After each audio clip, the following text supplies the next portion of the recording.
Hello বন্ধুরা, good morning. Papai Sonai lifestyle ব্লগে তোমাদের অনেক স্বাগতম আর অনেক ভালোবাসা জানিয়ে আজকের ব্লগটা শুরু করছি। আজকে 6 জুলাই শনিবার আর এখন বাজে সকাল 6:45। সকালে উঠে ছেলেকে তৈরি করে দিলাম, দিয়ে স্কুলের জন্য পাঠিয়ে দিলাম, দিয়ে 1 কাপ গরম গরম চা খেয়ে চলে এসেছি রান্নাঘরে।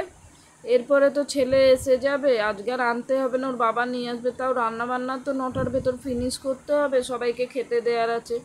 ওই জন্য সকালে তাড়াটা থাকে একটু বেশি। সকালে কেন, সারাদিনই চাপটা থাকে। বাড়িতে লোক বেশি হলে যা হয়। আর এদিকে ভাতটা হয়ে গেছে, আমি ডালটা বসিয়ে দিয়েছি, শাক ভাজাটা ওদিকে হচ্ছে, আর একটু আলু সেদ্ধ করে নিলাম, ঝাল ঝাল চোখা করবো। মুসুর ডাল দিয়ে আলুর চোখা, তারপর আর কিছুই লাগে না। চলো তাহলে, এদিকে কিন্তু কাঁচা লঙ্কা চিড়ে কলমি শাকটা ভেজে তুলে নিলাম। তারপর কড়াটা একটু ভালো করে পরিষ্কার করে তাতে বসিয়ে দেবো আলুর চোখাটা। একটু শুকনো লঙ্কা ভেজে তুলে নিলাম, কারণ শুকনো লঙ্কা জানি তোমরা বলবে খাওয়া ভালো না, কিন্তু কাঁচা লঙ্কা আর নেই, বাজারে যেতে হবে। চলো লাল লাল করে তাহলে আলু চোখাটা করে নিই। এদিকে জিরে পেঁয়াজ ফোড়ন দিয়েছি, দিয়ে আলুটা দিয়ে দেবো। বললাম না সকালে তাড়া থাকে একটু বেশি। সকালে ঠিক সময়ের মধ্যে না রান্না শেষ করতে পারলে কাউকে ঠিক সময় সার্ভ করতে পারবো না, খাবারটা অসুবিধা হয়ে যাবে। ওই জন্য সকালে তাড়াহুড়ো করে, তুমি যে ভাববে এক তরকারি ভাত করে ছেড়ে দেবে, হবে না, তার সঙ্গে ডালিয়াটাও ফিনিশ করতে হয়, স্কুল থাকলে রুটি তরকারিটাও ফিনিশ করতে হয়। বললাম না, চাপ কম নয়, লোক বেশি হলে তার চাপও থাকে বেশি। আর এখানে একটু জিরে তেজপাতা শুকনো লঙ্কা ফোড়ন দিয়ে পেঁপে ডাল করে দিলাম। পেঁপে ডালটা খুব ভালোই লাগে পেঁয়াজ ডালের থেকে। আর পেঁপেটা তুলে দিলাম কারণ হচ্ছে আজকে বাপের বাড়ি যাব, 2-3 দিন থাকবো না তো, আর 1 সপ্তাহ আগে বাজার নষ্ট হয়ে যাবে। আর এদিকে দেখো ডালটাও করা কমপ্লিট, আর এদিকে আলু চচ্চড়ি বসিয়ে দিচ্ছি। বললাম না নাকে মুখে করতে হবে, 9টার ভেতর রান্না ফিনিশ করা কি মুখের কথা। চলো এদিকে আবার আলু চচ্চড়িটাও হয়ে গেছে, চলো ডালিয়া বসিয়ে দিই। আর এই প্রেসার কুকারটা না আমাকে খুব স্বাদ দেয়। এত সুন্দর কুকার, ছোট হলে কী হবে, সেকেন্ডে রান্না নেমে যায়। ওই যে ভগবান কি সব দিক দিয়ে মারে, আর রান্নাটা যদি তুমি মন দিয়ে করো না, দেখবে তোমার পাশ ফিরছ না হয়ে যাচ্ছে, অনেকে এরকম বলে। চলো ডালিয়াটা বসিয়ে দিয়ে একটু ঘি ছিটিয়ে দিয়ে তারপরে আবার ফিরে আসছি তোমাদের কাছে। আর এই দিকে দেখো, এদিকে আলু পোস্ত বসিয়ে দিচ্ছি একটু। এটা হচ্ছে কালকে রান্না, থাকবো না, বাপের বাড়ি যাবো বলে দেখো না রান্না করতে করতে আজকে শেষ হয়ে যাব। এখানে আলু পোস্ত বসিয়ে দিলাম, সকালের ওদিকে রান্না মোটামুটি হয়ে গেছে, এটা হচ্ছে পরের 2 দিনের রান্না। কোথাও গেলে দম দিয়ে একদম 2 দিনে রান্না করে দিয়ে যেতে, কারণ হচ্ছে আর তো দ্বিতীয় কোনো মহিলা নেই যে রান্না বান্না করে দেবে। ওরা 3 জনেই বেটা ছেলে, তার 2টো বয়স্ক লোক থাকে। ওই জন্য রান্নাটা করে দিয়ে গেলে আমার দেওয়ার একটু রিলিফ হয়। আর এদিকে মৌরি আর তেজপাতা ফোড়ন দিয়ে বিউলির ডালটা সাঁতলে নিচ্ছি। এই দেখো, বললাম না আজকে রান্না করতে করতে মাথা খারাপ হয়ে যাবে। একে তো কাজের শেষ নেই, তারপর যদি এক্সট্রা 2 দিনে রান্না করে রাখি, একটু তো দেরি বা কষ্ট হয়েই যাবে, কী আর করা যাবে বলো। চলো এদিকে ডালেতে নুন হলুদ দিই, আর ফুটলে ওই হিং আর আদা মৌরি বাটাটা দিয়ে দিলে কমপ্লিট হয়ে যাবে। আর তাড়াহুড়ো করে করি, আর রান্নাটা আমি খুব কুইক করি বলে রান্না বেশিক্ষণ সময় লাগে না। এখানে ডিম ভেজে 2টো ডিম আলুর তরকারি বসিয়ে দিলাম। আর এদিকে আবার দেখো, এদিকে বসিয়ে দিলাম মাংসটা। বললাম না রান্না বান্না করে আর শেষ, অনেক বেলা হয়ে গেছিলো জানো স্নান করতে করতে।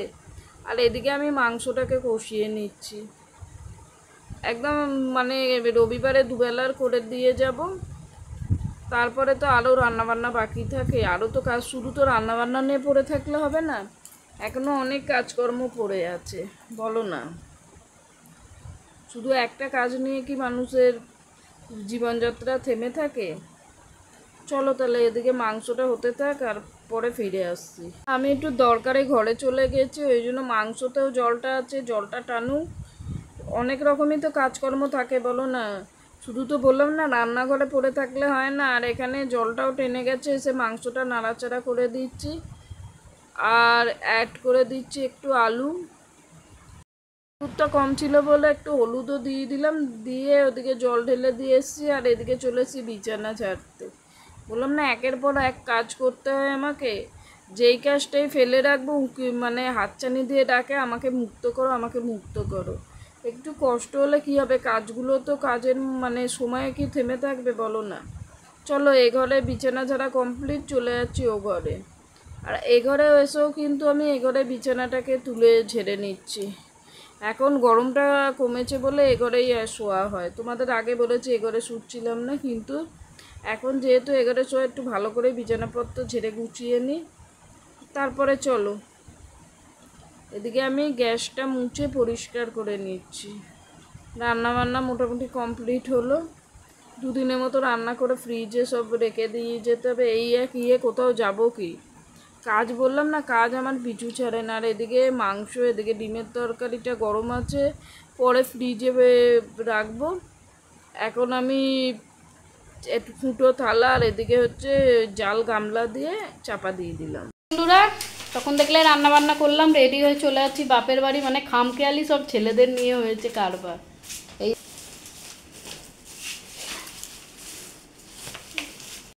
তো বন্ধুরা ঠিক ছিল রাত্রির 8টায় বেরোবো, কিন্তু বললাম ওই খামখেয়ালি ছেলেদের নিয়ে হয়েছে কারবার। বড় ছেলেটা যেতে চায় না, ওর পড়া নিয়ে হঠাৎ করে স্কুল থেকে এসে বলছে এক্ষুনি যাব, কিন্তু যদি না নিয়ে যাওয়া হয় পরে আর যাবে না। সেই জন্য ওর কথা মতো মোটামুটি রান্নাবান্নাও তো হয়ে গেছে, খাওয়া দাওয়া সেরে বাসনপত্র সমস্ত পরিষ্কার করে গুছিয়ে একটু বাড়ির চা করে দিয়ে বেরিয়ে পড়লাম। মাঝে মাঝে ছেলেপুলের কথাটাও তো শুনতে হয় বলো না। আর ট্রেনে থেকে আমরা সোজা নেমে এবার বাস ধরতে চলে যাচ্ছি। আর এই যে বাসে সিট পেয়ে গেছে, একদম ফাঁকা, কিন্তু বাসটা চলতে চলতে এত পরিমাণ ভিড় হয়েছিল যে জীবনটা বেরিয়ে যাওয়ার মতো অবস্থা, বুঝলে বন্ধুরা। আর এই দেখো হাওড়ার ব্রিজ, যারা অন্য জায়গা থেকে দেখছো গ্রাম থেকে, তারা তো হাওড়ার ব্রিজ দেখতে পারো না। চলো তাহলে আমার সঙ্গে তোমরাও হাওড়ার ব্রিজ দেখো। এইটা অনেকক্ষণ, প্রায় 5 মিনিটের মতো লেগে গেছিলো হাওড়ার ব্রিজটা পার করতে। আর এই হাওড়া ব্রিজটা খুব সুন্দর দেখতে লাগে, যখন বাসে বসে দেখি না, দৃশ্যটা অপূর্ব লাগে যাকে বলে। চলো তাহলে। আর বাপের বাড়ি এসে হালকা চা খেয়ে বেরিয়ে এসেছি, একটু খাসির মাংস নেবো। আর এই দোকান থেকে আমাদের বাপের বাড়ির খাসির মাংস নেয়, মাংসটা খুব ভালো, আর ওজন নিয়ে তো কোনো কথাই হবে না, এই দাদার দোকানের মাংস। খানিকটা নিয়ে নিচ্ছি।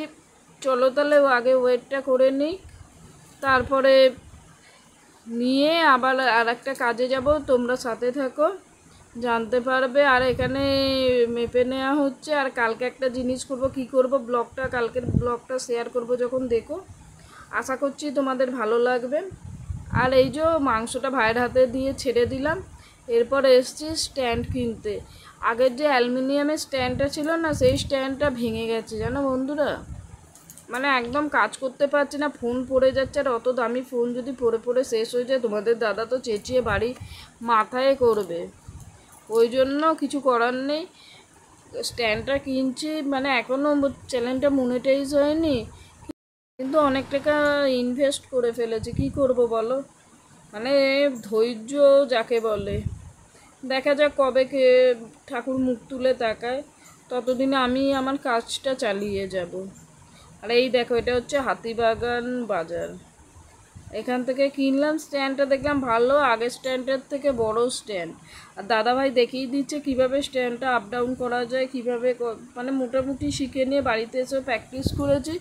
নতুন তো, কোনো রকমের কাজ চলার মতো কাজ করব, এর চেয়ে বেশি এটাকে নিয়ে মানে টানাটানি করলে হবে না। ওই করে আগের বারে স্ট্যান্ডটা গেল, তখন একদমই জানতাম না, আর এখন জেনে জেনে পোক্ত হয়ে গেছে। আর এনাকে দেখো, এখান থেকে কতগুলো তেলে ভাজা কিনেছে জানো। আমি চেঁচামেচি করছি, কোনো কথা আমার আজকে আর শুনলো না। হাঁটতে হাঁটতে হাঁপিয়ে পড়েছি। এখানে বাস স্ট্যান্ডে বসে একটুখানি রেস্ট নিয়ে নিলাম। তারপরে এই দেখো, এটা হচ্ছে স্বামীজি বিবেকানন্দর বাড়ি। তোমাদের দাদা একটু প্রণাম করে নিল। আর এই যে বাড়িতে চলে এসে উনি বসে পড়েছেন 6টা তেলে ভাজাতে মুড়ি খেতে জানো। আর এই যে রাতে ডিনার হচ্ছে, ছেলেকে দিয়ে দিয়েছে, বড় ছেলেকে মা। আর এখানে আমিও গিন্নি বিন্নির মতো খেতে বসে পড়েছি। আর আমার খাওয়া তো 2টো রুটি, কতক্ষণ আর লাগবে। চলো খাওয়া দাওয়াটা কমপ্লিট করি, তারপর চুল বাঁধা। চুলটা যে আজকে বড় ধারা চিরুনি কিনে এনেছি জানো, ভেতর ভেতর যে জট হয়ে যায় না, ছাড়ানো তো যায় না, আর কত পরিমাণে চুল ছিঁড়ে যায়, ওই জন্য একদম বড় ধারা। আজ খুব সুন্দর চুলটা ছাড়ানো যাচ্ছে জানো। চলো তাহলে চুলটা একদম ছাড়িয়ে দুটো বিনুনি করে নেবো। তোমরা অনেকেই আমাদের এই দুটো বিনুনি দেখতে ভালোবাসো, অনেকে বলো পুরো ব্লগ করা, কিন্তু সবসময় তো পুরো ব্লগ করা সম্ভব হয় না, কারণ দুটো বিনুনি করে কাজ করতে কষ্ট হয়। তাও আমি চেষ্টা করি তোমাদের কথা অনুযায়ী দুটো বিনুনি, এবং পরবর্তী দিনেও চেষ্টা করব দুটো বিনুনি করে ব্লগটা শেয়ার করতে।